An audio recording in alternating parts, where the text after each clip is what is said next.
jërë ngeen jëf si ànd avec ITV daleen ak jàmm ci bile jotaayu xibaar li ci gën a fës Covid 19 ay jafe-jafe rek la am yu ànd mag ci wàllu koom-koom si àdduna si sépp te lu ni mel du bàyyi réewu Sénégal jëwriñ bi ñu dénk wàllu koom moo ko xamle Amadou Xot nag di dalal xel yi ndax si ay service am ñu ngi nag jël ay matukaay jëmee ci loolee. conseil présidentiel bi nara am fukki fan ak ñaar ci weeru mars fii si Ndakaaru ñu ngi koy waajal bu baax a baax tey nag ay boroomi xam-xam bàyyeekoo Sénégal naka noonu réewu Gambie amal nañu ab ndaje bokk na si la ñu fa jublu daal di saytu nag ay matukaay ñeel wàllu kaaraange. daañu waxtaane itam li nga xamante ne mooy taxaw seetlu bi rédaction bu ITV di amal dal di ko jagleel nag wàllu syndicalisme mu di fànn bu am njariñ ci wàllu politique dundinu askan wi ak lu ni mel si atum 1980 ay syndicat dal di juddu yeneen nag di génn si synthèse Amago Robert Niang moo ñu ko nar a jàngatal.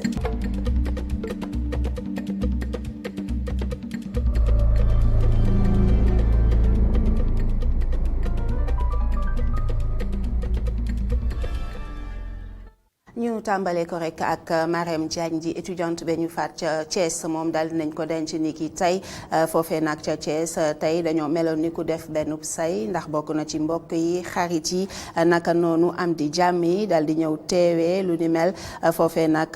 borom këram bàyyeekoo Espagne daal dina amal ay kàddu seede jëmee si soxnaam soosu mu ñàkk. ñu xus ba tey ci xibaar yi toppatoo sab coro di ko defal lépp lu mu bëgg rawatina nag ci wàllu koppar doon na lu bari lool Sénégal lu ni mel nag ana lan moo ko lal bi la laaj la Moustapha Gabar Diop dal di samp jagleel ko ñi mu dajeel ci askan wi. ndax góor war nay jox xaalis jigéen boo xam ne takku ko muy ab laaj boo xam ne jur na waxtaan waaye ñu bëri jàpp ni war na mën a nekk. mais loolu mais dara na ko ci c'est normal jigéen ko war a yërëm jigéen di ko war a yërëm ne boo ko takkul sax di ko war a jox dara xanaa dina ko mën a jox li man dama ko def man jigéen lekk sama xaalis bi def ma ko dara dama mujjee bay dem te muñ at na mu mel noonu mais am na góor yoo xam ne dañu gis jigéen pare toroxal ko pare di ko jox dara bari na fi loolu gën a bën. man gisuma ci benn inconvénient parce que dama jàpp ne ku bëgg jigéen di ko fréquenter wala nga di ànd ak moom war nga boo amee sut nga di ko defal. ñii ñu waxtaanal jàpp nañu ni xaalis boobu ci doxaan bi la bokk. bokk na ci kay bokk na ci coowu mbëggeel la ndax dañ ne boo ko bëggee da nga koy defal man sama xalaat moom nit bu la defalu dañ naan en général sa nit buy ànd ak yow te defalu la peut-être mbëggeel bi dafa des wala dalaa bëggul parce que yéen góor ñi ku ngeen bëgg ngeen di defal en général ku ngeen bëggul du ngeen nangu mu lekk seen dërëm. man dama dimbali jigéen man def naa loo xam ne def naa jigéen man dama ñu ma dara maa ngi sant suñu borom jigéen yu lekk sama xaalis bu teyal mais dara maa ngi sant suñu borom maa lay gis nii sama salaam. am na it ñu jàpp ni xaalis bi am na fu mu war a yem. ñeneen yi jàpp ni jigéen warut a lekk xaalisu góor bu mu bëggul. loolu du yoon waaw parce que jigéen boo xam ne takkagoo ko moom gaa war nga koo mun a may waaye am na fu mu war a yem nga may ko ay 20 000 wala nga jëndal ko greffage wala nga jëndal ko dal yem ci daal waaye ay 100 000 sax bëri na moom si ki nga takkut 100 000 bëri na parce que jigéen ñi moom lu ci ëpp ay warkat lañ moom. des fois da ngay am ci ñoom confiance des fois ñu wor la loolu moom day am moom diggante jigéen ak góor moom. waaw nit ki boo ko bëggul bu ko mbaraan bi moom baaxul moom xale jigéen moom lañ di mbaraan ku ne ndax ay sëva te loolu jaru ko boo tasee góor ñu soxor mën nañ def loo xamante ni daal baaxul boo ko bëggul daal man pour man daal boo ko bëggul bul jël xaalisam daal parce que góor ñi bari mënuñu ko muñ daal. ñëpp ñaawlu nañu mbir yi xew ci Thiès Mariam Diagne mi ki mu doon bëgganteel faat ngir coowu 3 millions.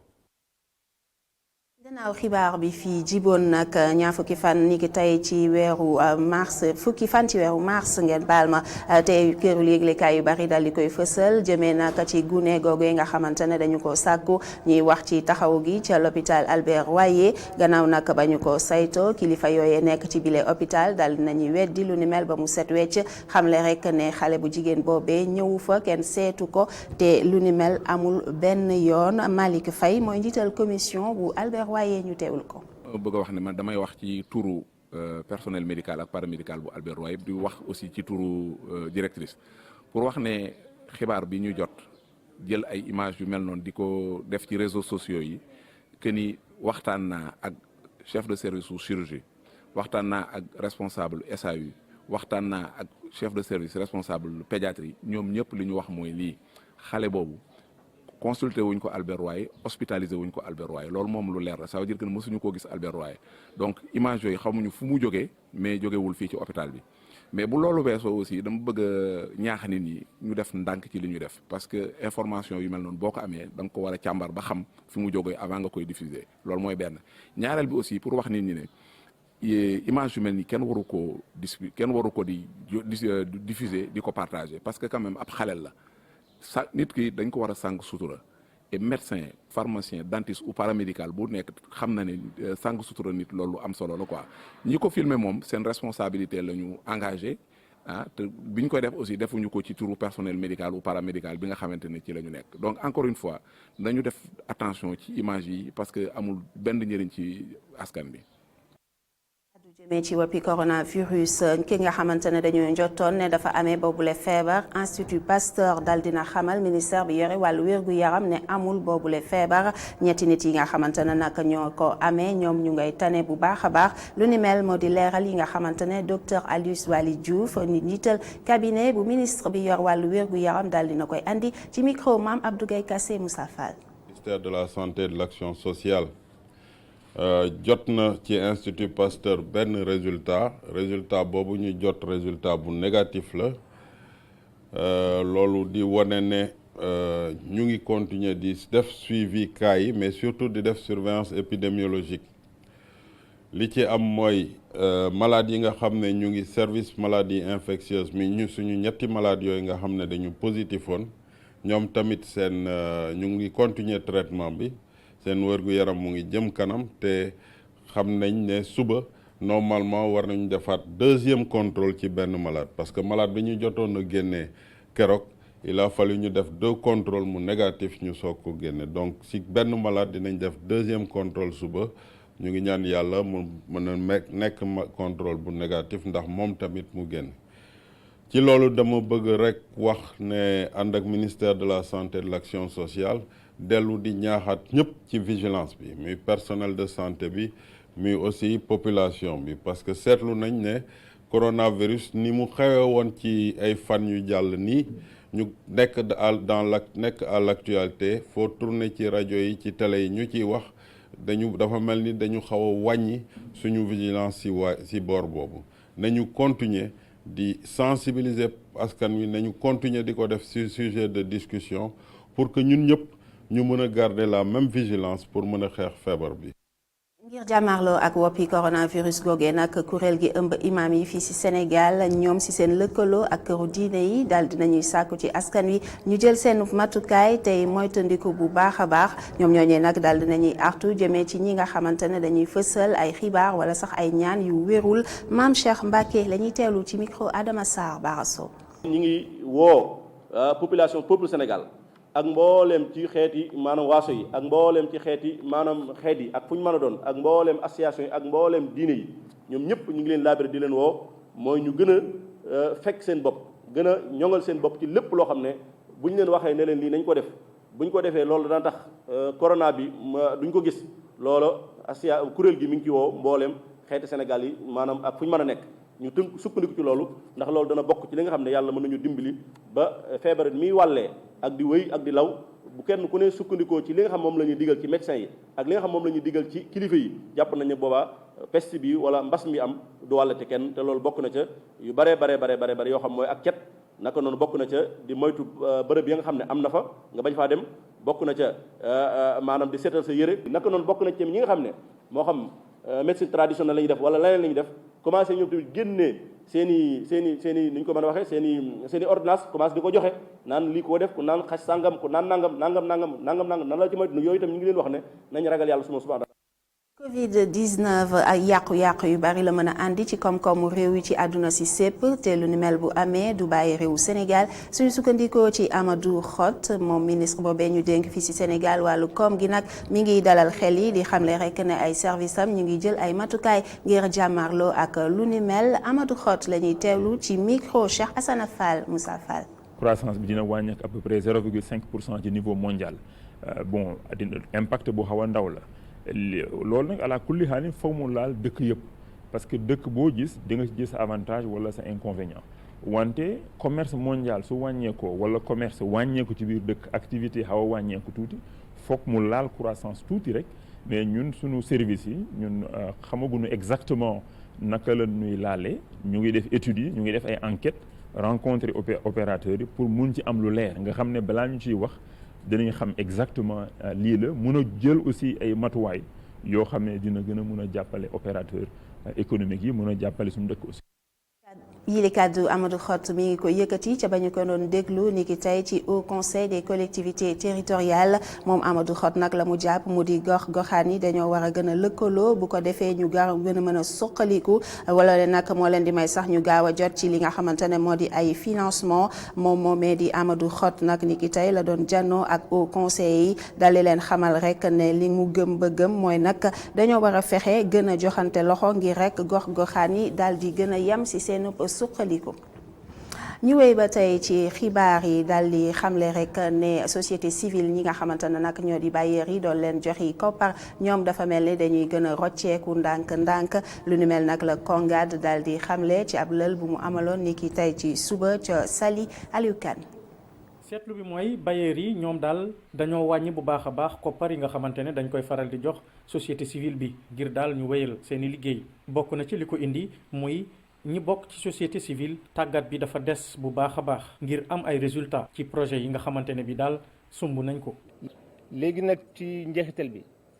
dañu bëgg ku nekk bu delloo ci sa organisation nga gën a xarañ ci liggéey bi ngay def nga gën a arañ ci encadrement bi ngay def ci population bénéficiaire yi loolu lañ ciy wut comme njeexital d'abord. wàcc ak ñoom xam-xam. ba ñu am ay xam-xam ay xarala yoo xam ni mën nañ utiliser informatique parce que mooy tax nga gën a am information bu gaaw mën a communiquer ak ñi nga janool bu gaaw a gaaw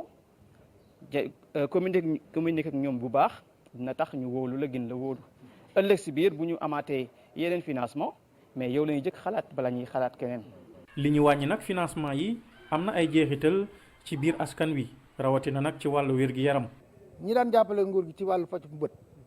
bu ñu amatul moyens yi ñu jàppale nit ñi gumba daañu bare parce que gis amatuñ fenn fu ñu dem foo xamante ne mbir mi day yomb parce que ONG wutuñu xaalis ci loolu dañuy jàppale rek yàlla rek tax mu nekk seen jëm beneen bi boo jëlee xaalis amul bu fekkente ne élèves yi nga xamante ne ONG ñoo leen jàppale ñu jàng dootuñu jàngi ñi nga xamante ne wàllu ndox la bu dëkk ba amatul ndox parce que amatuñu ñu leen jàppale dañuy dëkk ba dootul am ndox nit ñi gàddaay dëkk ba raaf foog ñu xam ni que ONG yi dañoo yore lu bare ci wàllu développement te seen taxawaay foog mu dëgër. Kongaan nag ñu ngi woo organisation société civile yi ñu gën a tàggat seeni membre lépp rek ngir mën a yombal bailleurs yi ñu indi koppar dugal ko ci réewum Sénégal ngir njëriñu askan wi.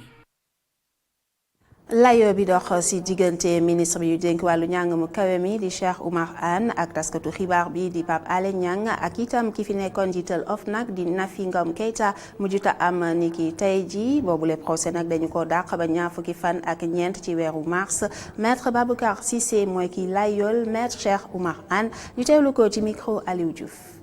renvoi bi procédure normale la parce que lu may wax d'abord mooy ñaari procédure moo amoon. benn bi Pape Alé ak Mody Niang la ñoom ñoo bokk benn procédure beneen procédure bi Nafi Ngom Keïta la mooy maanaam pour complicité léegi ñaari dossiers yooyu yëpp tribunal woo na ñaari dossiers yi fixé consignation pour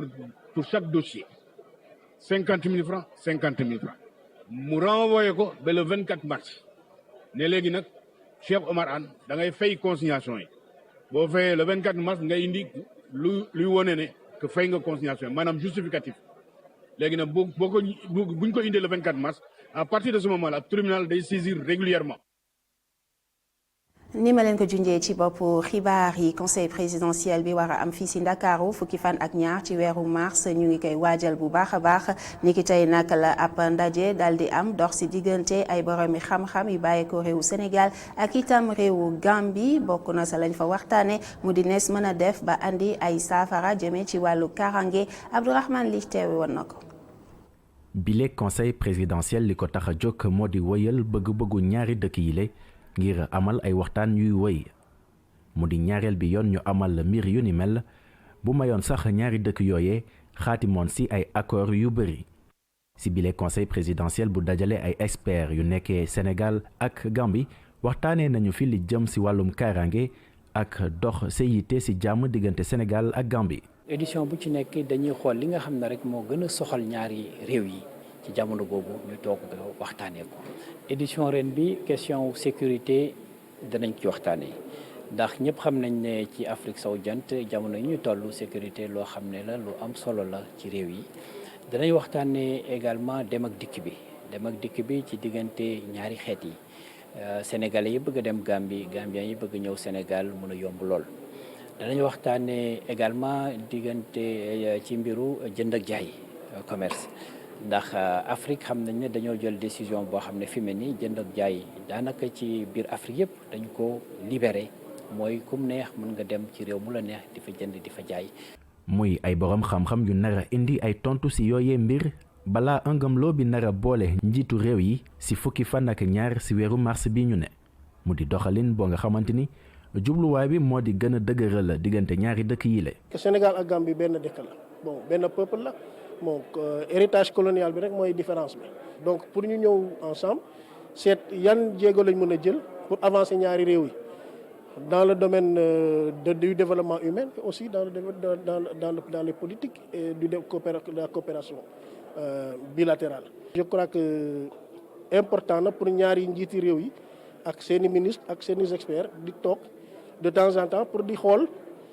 programme yi nga xam ne mën nañ ko def ak nga xam ne dinañ jëriñ askan Sénégal ak Gambie yëpp. ñetti commission taxawal nañ ko bu ci mel ni commission buy lijjanti lépp lu jëm ci wàllum koom. ak commission bu jëm ci wàllum kaaraange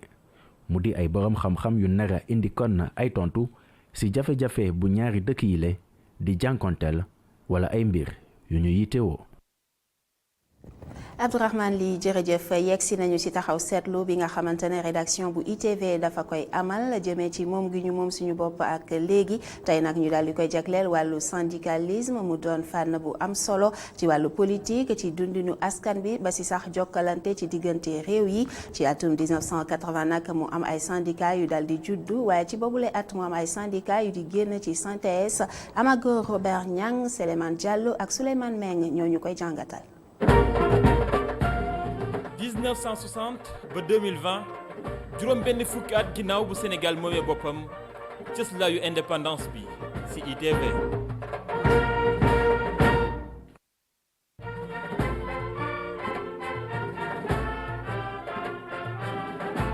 syndicalisme maanaam xeex ngir liggéeykat yi jot seeni àq yàgg na am ci mim réew. ginnaaw bu Sénégal moomee boppam ci la njiitum réew bi woon Léopold Sédar Senghor sàkku ci ñiy xeex ak yelleefu liggéeykat yi ngir ñu soppi doxalin delluwaat ci seeni wareef yu njëkk maanaam aar dooley koom-koom yu liggéeykat yi. waaw xam nga syndicat ci Sénégal moom bi mu fi dooree mooy bi fi tubaab bi ñëwee bi mu ñëwee di liggéeyloo sunu maam yi ak sunu maamaat yi. te duñ leen fay li ci war wala bare coono ñoom ñu daal di mer daal di taxawal seen ay mbootaay boobu mooy yi njëkk am mooy ñi doon xam dañ doon gor garab ñoom ñoo doon defar affaire gaa yi yooyu yëpp dañ fi doon nekk ak ñi nga xam sax dañuy doon ànd ak ñiy rëbb di ànd ak ñoom xam nga nit bu fi ñëwee tubaab dañ fu ñu doon lekkee fu ñu doon naane kooku ñi doon liggéey yooyu ñoo jëkk am syndicat dem ba ñi nekk ci autorail yi am seen syndicat di liggéeyal itam gouvernement bi am seen syndicat ñi liggéeyal itam ci usines yi am seen syndicat yooyu moo di fi dem di law ba dang seen doole jooju ñuy politique gis ko. ci atum 1980 ñu nemmeeku beneen anamu syndicalisme ñu koy woowee syndicalisme responsable wala syndicalisme de participation di façangu xeex boo xam ni ñii di syndicalistes yi dañuy dugal seeni yoxo bu baax ci doxalinu dëkk bi indi seeni xalaat itam ci lépp dem sax bay am wàll ci biir gouvernement bi. li ni mel tax ba ñoom syndicalistes yi lee def ay jéego yu am solo jëm ci suñu doxalin ak suñuy jokkalante ak bitim réew ak yeneen yi ni mel. mouvement syndical dafa dox ay jéego yu sori ba egsi fi mu egsi jéego yooyu nag dafa am lu ko marqué lu nga xam ne moom la ñuy wax mondialisation globalisation boo ko seetloo mu ngi tàmbali woon annoncé wu ca la ñu doon wax politique d'ajustement structurel lu jiitu 2000. syndicat yi ñoom seen liggéey itam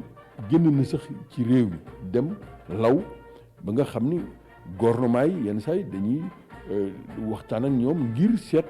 naka la ñuy fexe ba jàmm ñëw ci àdduna bi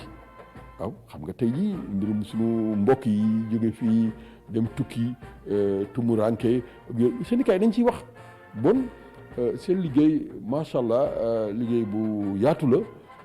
bu mu toogee ci jal bi président Abdou Diouf moom it taxaw ngir gën a yombalal ñii nga xam ni ñooy syndicalistes yi seeni xeex jaare ko ci wàññi ay tere yu bëri ñeel seeni kuréel si noonu ay syndicat autonome yu takku juddu si CNTS moom mi leen ëmboon tàmbalee ñàkk ay nitam ginnaaw ga seen kuréel di wéy di tasaaroo loolee ba alternance bu atum 2000. yooyu nag xam nga gouvernement yi yenn saay fitna bi ci biir lay nekk maanaam boo ko doxalu ni mu waree waaye nag am na itam ay seytaane yu nekk ci biir am na gouvernement yi nga xam ne dañuy ñëw di ruux daal di dugal jël ñaari nit fexe ba indi fa poobar yëfi jaxasoo. événement mai 68 ba mu amee bi ñu tàngee ba tàng gouvernement yi day jóg daal di am lu mu ci dugal daal di tas affaire yi ak yeneen i jamono ci yooyu moom loolu moom mosu fi ñàkk mosu fi jóg. li am maanaam mooy nañu fexe ba yëf yi jaar ci yoon te nag itam gouvernement yi xam ni wàññi doole syndicat yi boo ko defee itam xëy na benn at ñaari at waaye soo ci yokkee fukki at daa gis ni lii baaxul ci yow ndaxte li gën mooy ñi ngay waxtaanal jag ñu am doole nga xam li xew ñu xam li xew. ci jeexitalu ñeent fukki atu nguurub socialiste yi lee syndicalisme tàmbali soppi xarkanam ci ndajeem bu mu amal ci atum 2001 CNTS di xamle ni bokkatul ci parti socialiste ci noonu la Abdoulaye Wade namee dugal loxoom ci doxalinu gile kuréel li ni mel indi xaajaloo ba geneen kuréel judd ci atum 2002 di CNTS FC. tey ji boo ko seetloo suñ mission boobu dañ ko bokk ak ñu bëri muy li ñuy wax société civile te biir société civile altermondialiste yaa ngi ci droit de l'hommiste yaa ngi ci consomériste yaa ngi ci ak yenn xeetu ONG yi nga xam ne daanaka am na parti yu bëri yu ñu bokk ñuy revendiquer loolu nag dafa war a tax mouvement syndical xoolaat doxalinam parce que suñu doxalin dañ ko war a réadapter efficacité bi ak suñu mission moom mi ngi fi. loolu moom fi lañ koy bàyyi gouvernement bu fi toog foo jaar waxtaan ak syndicat yi li ci am maana daal mooy yamale leen waaw foofu nag am na ci ay jéego yu am maana ndaxte bu njëkk gouvernement yi dañ doon farale yenn saa yi syndicat yi ñu ber ñenn ñi kii léegi syndicat yi am nañu ay kuréel yu nga xam ne ñoom ñëpp dañ fa war a nekk waaw lii des nag loolu mooy fexe ba ñuy tànn njiit yi fexe bi itam ba ñoom seen ñu bëri seen biir ñu xool foofu nag gouvernement bi war na góorgóorlu ndaxte gouvernement bi defe naa bu waxtaanee dëgg ak syndicat yi war nañu fexe ba nga xam ni dootul am xuloo dootul am xeex ñu ñëpp xam ni ku ci nekk lii nga am waaw te loolu nag des na nag waaw. bu Sénégal moomee boppam ba tey jii mën nañ jàpp ni xeex ak yelleefu liggéeykat yi mosu fee jóg mu dem sax ba matal ay jéego yu am solo tey jii seen xeex yi gën di takku seeni lim itam bëri lool. waaye terewul saa su ne ñu leen di dégg ñu yëkkati seeni kàddu ak it di jàmmarloog nguur gi ngir seeni nekkin gën a mucc ayib.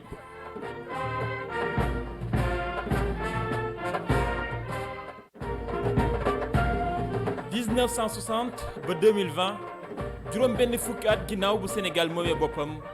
cëslaayu indépendance bi ci ITV. Amago Robert Niang jërëjëf mbokk yi fii la ñuy ndax képp bi la jotaayu xibaar jërë ngeen jëf ci teewlu gi ci kanam tuuti beneen jotaayu xibaar ngeen di ci ànd ak Assane Gueye ci nasaraan lay doon jaa ngeen jëf.